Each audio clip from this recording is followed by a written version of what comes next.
Hello student, I am B K sir. आप देख रहे हैं बीके सर की क्लास। मैं आज आप लोगों के लिए सबसे बेस्ट टॉपिक लेकर आया हूँ, टेंस। मैं टेंस बहुत बेहतरीन तरीका से आप लोग को बताऊंगा, क्योंकि सभी बच्चे को कन्फ्यूजन टेंस में ही होती है कि टेंस समझ में ही नहीं आता है कि कैसे बनाऊं और कैसे पढ़ूं। तो मैं आज आप लोग को एकदम शुरू से टेंस सिखाऊंगा। तो सबसे पहले जानते हैं कि टेंस है क्या। तो टेंस का मतलब क्या होता है? टेंस का मतलब होता है टाइम, और टाइम मतलब होता है समय। सिंपल से समझिए कि टेंस मीन्स होता है टाइम, और टाइम मतलब होता है समय। ये हमें क्या बताता है? यह समय बताता है कि कोई काम हो रहा है तो किस समय में हो रहा है, और वो समय कौन सा समय है, कि वो भूतकाल समय है कि भविष्य काल है कि कौन सा समय है। तो ये हमें जानकारी लेना बहुत ही जरूरी है कि वो टेंस कौन सा समय में हो रहा है। जब तक वाक्य से पता नहीं चलेगा कि ये किस टेंस में हो रहा है, ये प्रेजेंट में हो रहा है कि पास्ट में हो रहा है कि फ्यूचर में हो रहा है, तब तक हम उस सेंटेंस को ट्रांसलेट नहीं कर सकते हैं। तो सबसे जरूरी है कि टेंस को समझना। तो टेंस तीन ही तरह के होता है। पहला होता है प्रेजेंट, दूसरा होता है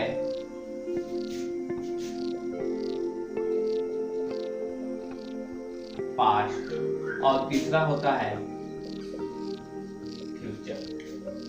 ये तीन ही टेंस होते हैं, और इन्हीं तीन वो ही टेंस के बारे में जानना। अगर ये तीनों टेंस समझ में आ गया तो समझो कि पूरी टेंस खत्म हो गई। तो आप समझते हैं ये प्रेजेंट टेंस क्या है, कि प्रेजेंट टेंस यानी ये टेंस का ही भाग है। ये भी समय ही बताएगा, ये भी समय बताएगा, ये भी समय बताएगा, लेकिन ये कौन सा टाइम बताएगा, ये कौन सा टाइम बताएगा, और ये कौन सा टाइम बताएगा। हम अपने दैनिक जीवन में किसी से बातें करते हैं, जो भी कुछ बोलते हैं या लिखते हैं, तो हम टेंस में ही लिखते हैं और वो टेंस में ही बोलते हैं। और बोलते कैसे हैं, आप देखिए कि मैं बताऊंगा कि किस समय में कौन सा टेंस प्रयोग हो रहा है, ये मैं आप लोगों को बताऊंगा। तो प्रेजेंट टेंस है क्या, कि जो काम अभी अभी हो रहा है, जो काम अभी अभी हो रहा है। मैं कहूं कि मैं पढ़ रहा हूं। अब मैं पढ़ रहा हूं तो काम कब हो रहा है? अभी हो रहा है ना। एक तत्काल समय में ही हो रहा है यह काम, इसलिए क्या होगा? प्रेजेंट टेंस होगा। जो काम अभी अभी हो रहा है, जस्ट हो रहा है, वो वर्तमान काल में हो रहा है, वो टेंस क्या है? प्रेजेंट टेंस है। अब पास्ट टेंस क्या है, कि जो काम होकर बीत गई है। जैसे कि कोई भी काम अभी जस्ट जो काम कर रहे हैं, वो काम क्या होता है कि बीत जाता है। तो वो बीते हुए काम को हम क्या बोलते हैं? पास्ट बोलते हैं। जो समय अभी अभी चल रहा है वो तो प्रेजेंट है, और जो टाइम जस्ट पीछे चला गया, बीत गया, वो हो गया पास्ट।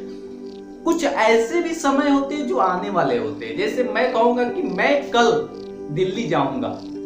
अब जाऊंगा तो ये कौन सा है? ये फ्यूचर हो गया। अब भविष्य की बात की जा रही है कि मैं जाऊंगा, तो ये आपका हो गया फ्यूचर समय।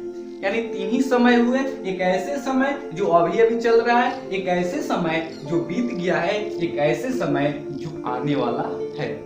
यही तीनों टेंस है। और अब देखिए present indefinite tense. Present indefinite tense को सिंपल प्रेजेंट टेंस भी कहा जाता है। याद कर लीजिएगा कि प्रेजेंट इंडेफिनिट टेंस को सिंपल प्रेजेंट टेंस भी कहा जाता है। अभी टेंस तो जान लिए, लेकिन इस टेंस को जानने के पहले सबसे जरूरी है कि उसका पहचान। जब तक पहचान नहीं मालूम होगा तब तक हम टेंस को पहचानेंगे नहीं, और जब तक टेंस को पहचानेंगे नहीं तब तक हम रूल को लगा नहीं सकते। हमें पता ही नहीं चलेगा कौन सा स्ट्रक्चर कहाँ पे लगेगा।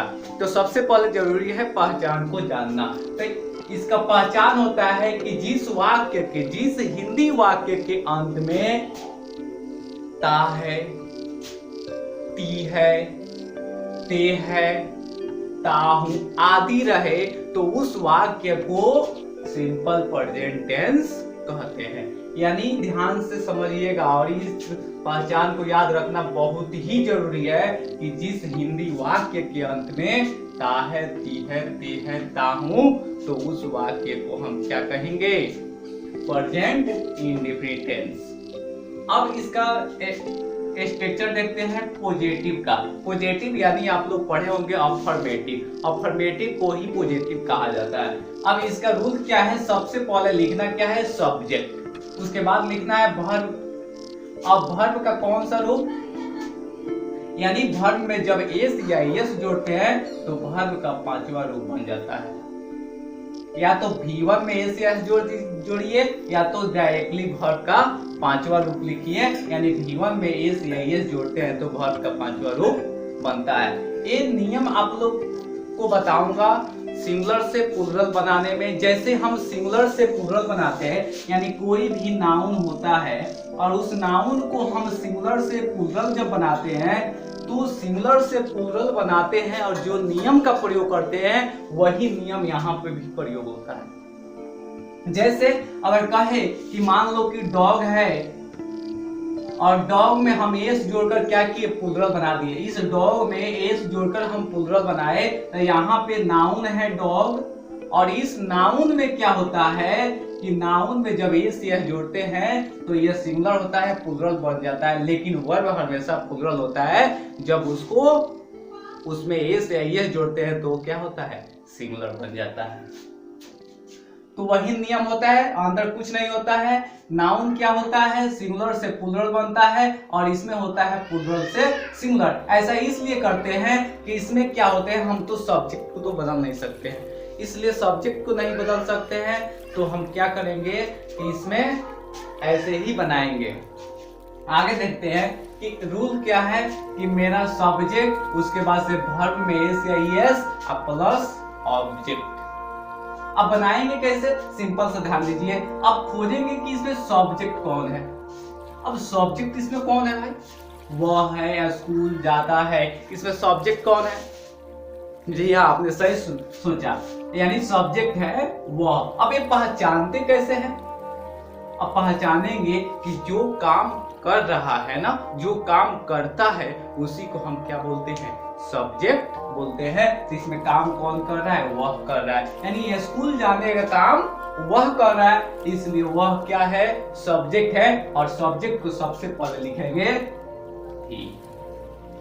अब इसमें वर्ब कौन है? जो काम करवाता है। क्रिया का बोध कौन करवा रहा है? तो क्रिया का बोध करवा रहा है जाता, और जाना का होता है। अब ये गो तो फर्स्ट फॉर्म है, लेकिन इसका कौन सा रूप लिखना है? पांचवा रूप लिखना है। इस या इस लगाकर अब ये लिखेंगे कैसे? ये ध्यान दीजिए लगता है। अब फर्स्ट पर्सन और सेकेंड पर्सन और थर्ड पर्सन बोलते किसको है? जैसे जो कुछ भी मैं बोल रहा हूं, जो कुछ भी बोल रहा हूं और सुनने वाला जो कोई भी है और जिसके बारे में कहा जाए, जैसे मैं जो बोल रहा हूं वो क्या हुआ? फर्स्ट पर्सन, और जिसके बारे में कहा जा रहा है वो क्या हुआ? थर्ड पर्सन, और जिससे कह रहे हैं वो क्या हो गया? Second person. जैसे मैं क्या है? First person. मैं कुछ बोल रहा हूं और किससे बोल रहा हूं? तुम लोगों से, और तुम लोगों से बोल रहा हूं किसके बारे में? वह। जैसे मैं कहूं वह खाता है, किससे? तुमसे कह रहा हूं। मैं कहूं कि वह आम खाता है, किससे कह रहा हूं? तुमसे कह रहा हूं। बोल कौन रहा है? मैं फर्स्ट पर्सन, सुनने वाला सेकेंड, और जिसके बारे में कहा जाए वो थर्ड पर्सन। तो फर्स्ट पर्सन, सेकेंड पर्सन और थर्ड पर्सन, यानी थर्ड पर्सन के साथ हम क्या करते हैं? एस या एस का प्रयोग करते हैं।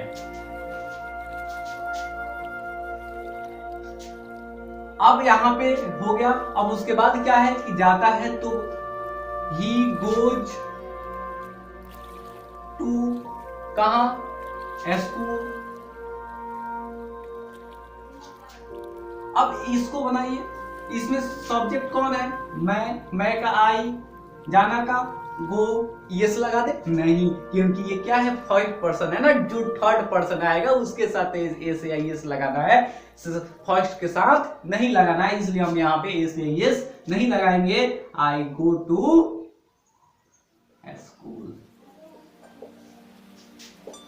अब देखिए तुम स्कूल जाते हो। अब तुम स्कूल जाते हो तो तुम क्या है, सब्जेक्ट है ना, सब्जेक्ट यू है ना। यू क्या है, first person, second person, third person, second person. तो सेकेंड पर्सन है, मैं तुमसे कह रहा हूं दूसरे के बारे में, तो सेकेंड पर्सन हुआ ना, और सेकेंड पर्सन के साथ यस यस नहीं लगता, इसलिए यू गो टू स्कूल। अब यहाँ पे राम स्कूल जाता है, राम क्या है, सब्जेक्ट है, राम गो। अब इस यस लगा दे, आप ही लोग बता दीजिए, लगेगा? हाँ, नहीं लगेगा, क्योंकि इसमें राम क्या है, थर्ड पर्सन है, इसलिए इसके साथ यस नहीं लगेगा। नहीं लगेगा, थर्ड पर्सन है इसलिए इसके साथ यस लगेगा।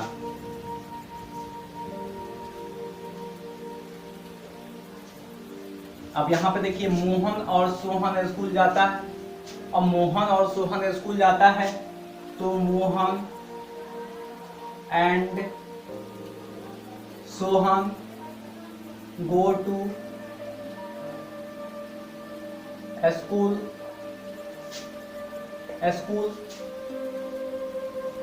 बन गया?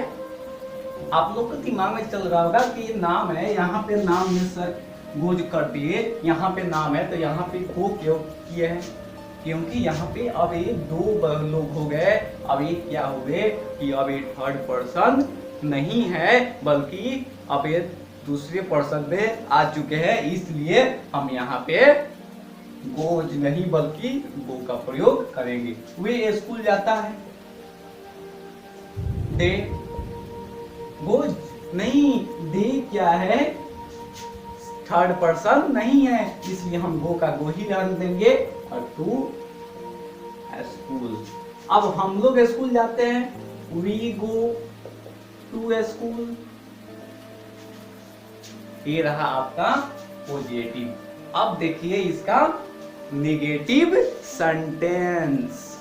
अब देखिए प्रेजेंट इंडेफिनिट का नेगेटिव सेंटेंस। नेगेटिव यानी होता है नकारात्मक सेंटेंस, जिसमें नहीं होता है, कोई काम करते हैं और उसका नेगेटिव होता है। जैसे मैं कहूँ कि मैं जाता हूँ और आप कहें मैं नहीं जाता हूँ, तो नेगेटिव है। मैं कहूँ मैं खाता हूँ, आप कहेंगे मैं नहीं खाता हूँ, ये नेगेटिव हो गया। मैं कहूँ कि वह पढ़ता है, आप कहेंगे वह नहीं पढ़ता है, ये नेगेटिव हो गया। तो यही सेंटेंस क्या होते हैं, नेगेटिव होते हैं। और इसको कैसे बनाते हैं ये देखिए। सबसे पहले नेगेटिव सेंटेंस का रूल क्या होता है, तो सब्जेक्ट प्लस डू या does plus not plus given plus object. अब होता है कैसे है कि यहाँ पे डू कब लगेगा और डज कब लगेगा, नॉट तो सब में लगेगा, इसी को हमें ध्यान देना है कि डू कब लगेगा और डज कब लगेगा। तो सिंपल से बात है कि आप लोगों को अभी बताया first person, second person, third person, तो इसी पे ही हम इसको पता कर लेंगे कि कब कब लगेगा। जैसे अभी कहेंगे कि ही, सी, इट, और कोई नेम आ जाए इसके साथ लगता है डज, और ये इसको छोड़कर बाकी सभी के साथ डू लगता है। याद हो गया ना? हाँ, तो सिर्फ याद रखना है ही, सी, इट, नेम, और इसके साथ लगेगा डज, और बाकी सबके साथ यानी इसको छोड़कर बाकी सभी के साथ लगेगा डू। वही बात बताया फर्स्ट पर्सन सेकेंड पर्सन वाला, फर्स्ट पर्सन और सेकेंड पर्सन के साथ डू लगेगा, और थर्ड पर्सन के साथ क्या लगेगा, डज लगेगा। ये सभी तो थर्ड पर्सन है, इसी के बारे में तो बोला जाता है। अब देखिए बनाते कैसे हैं, तो सब्जेक्ट क्या लिखेंगे। अब सब्जेक्ट इसमें खोजेंगे कि सब्जेक्ट क्या है, तो सब्जेक्ट क्या है इसमें, वह सब्जेक्ट है, तो वह लिख देंगे ही। अब इसके अनुसार डू लगेगा कि डज लगेगा, तो वह ही के साथ क्या लगेगा, डज लगेगा। अब नॉट तो सब में लगाना है। अब वर्ब का फर्स्ट फॉर्म गो, और कहां जाता है, स्कूल। बन गया। इसको बनाइए। इसमें सबसे पहले खोजना क्या है, सब्जेक्ट। सब्जेक्ट क्या है, आई, और आई के साथ क्या लगेगा, इसमें आई है नहीं है ना, इसलिए डू लगेगा। अब क्या लिखेंगे, नॉट, तब क्या लगाएंगे, गो, टू, तब क्या लिखेंगे, इसको बनाइए। सबसे पहले इसमें खोजेंगे सब्जेक्ट क्या है, आप लोग, यू, इसके साथ क्या लगेगा, डू। अब क्या लिखे, गो टू स्कूल। इसको देखिए, तुम स्कूल नहीं जाते हो। अब तुम स्कूल नहीं जाते हो, आप ही लोग बनाइए ना, क्या, यू, अब क्या, डू, अब क्या, गो, क्या, हाँ, टू, और हाँ स्कूल बन गया। अब देखिए इंट्रोगेटिव सेंटेंस कैसे बनाते हैं। प्रेजेंट इंडेफिनिट का इंट्रोगेटिव सेंटेंस। इंट्रोगेटिव सेंटेंस का मतलब होता है किसी से प्रश्न पूछना, यानी कि हम जब प्रश्न पूछेंगे तो कोई जवाब देगा। जैसे मैं तुम लोग से पूछूं कि तुम पढ़ते हो, आप लोग पढ़ते हैं, तो आप लोग कहें हाँ। गलत, हमने क्वेश्चन नहीं पूछा, हमने तो सिर्फ बोला कि आप लोग पढ़ते हैं। जब हम पूछेंगे क्या आप लोग पढ़ते हैं, तब बोलना है यस या नो। आया ना समझ में, इंट्रोगेटिव। यानी अब इंट्रोगेटिव का मतलब होता है प्रश्न पूछना, वो भी आंसर मिलेगा यस या नो में। अब इसका रूल क्या होता है, रूल होता है क्या, डू, डज, उसके बाद सब्जेक्ट भी, वर्ब का पहला रूप, ऑब्जेक्ट और क्वेश्चन मार्क। तो सबसे पहले क्या, अब यहाँ पे कुछ नहीं किए हैं, सब्जेक्ट को बाद में कर दिए और डू या डज को पहले कर दिए। तो सबसे पहले डू या डज लिखेंगे, उसके बाद सब्जेक्ट, वर्ब, ऑब्जेक्ट और क्वेश्चन मार्क। तो अब देखिए यहाँ पे, क्या वह स्कूल जाता है, तो क्या वह स्कूल जाता है, तो वह का क्या होगा, ही, और ही के साथ क्या लगता है, डू या डज, तो डज लगता है। ही, गो टू स्कूल बन गया। इसको देखिए, क्या वह स्कूल जाती है, तो वह जाती है, वह का क्या होता है, सी, और सी के साथ क्या लगा, डू या डज, डज। अब क्या होगा, गो टू स्कूल। क्या राम स्कूल जाता है, अब देखिए राम स्कूल जाता है, सबसे पहले राम, राम के साथ क्या लगेगा, does, Ram go to school. उसके बाद क्या होगा, क्या तुम स्कूल जाते हो, तो तुम का यू, यू के साथ क्या लगेगा, डू या डज, हाँ डू लगेगा, do you go to school. सब में क्वेश्चन मार्क ध्यान दीजिएगा, सब में क्वेश्चन मार्क रहेगा। क्या वे स्कूल जाते हैं, वे का क्या, दे के साथ डू या does, do, go to school.